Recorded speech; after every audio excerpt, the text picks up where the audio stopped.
Hi everybody, Whitney Magnuson here with a stenciled and flocked background card. I'm super excited to share this with you. So Unity just came out with our own 6x6 stencils, and I am using one of those stencils today. It's called Heart Confetti, and a craft sheet of paper. So I'm just going to take my transfer gel duo. So you can use your regular transfer gel too. I'm going to use duo today just because you can go ahead and use this without a laminator as well. So this is what it looks like when it's wet, and you're going to have to allow time to dry. About 45 minutes it seems to dry clear, so I do a bunch of these at once. So this is what it looks like dry, just clear. There's a slight tack to it. And I'm going to be using the Black Velvet Deco Foil flock sheets today. So what you want to do is do fuzzy side down over the design, put it in a piece of parchment, and you can run it through your laminator at this point or your die cutting machine. So watch the magic happen.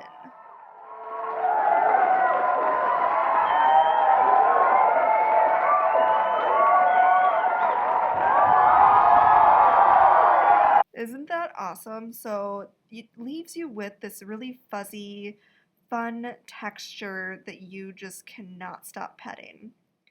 I ran these through my die cutting machine to get that nice stitched border on both of these, the positive and the negative. We're going to be using both.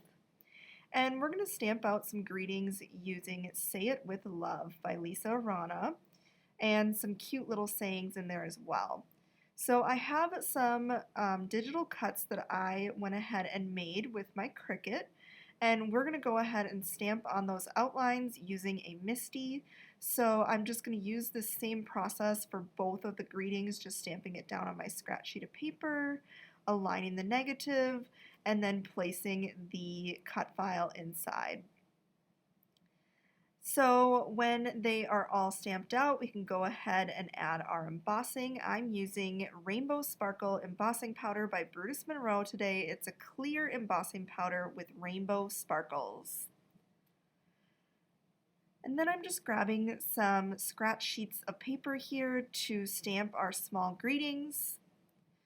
We're going to pop up our first panel, the craft panel, on a scalloped panel, and add some May Arts 1mm burlap ribbon.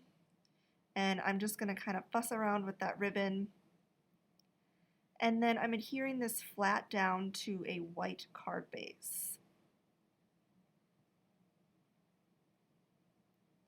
So now for adhering the greeting, I am going to pop these up just so it has a little bit of dimension, and then we're going to create just a small little banner sentiment and pop that up on the bottom. Finishing touches for this card are some Gold Coast Nouveau drops, and the second card with the negative turned out pretty similar. Just added some different embellishments to that one, and you have two really fun cards with one piece of flock and this amazing stencil and stamp set. I hope that you guys enjoyed this tutorial, and I'll see you next time.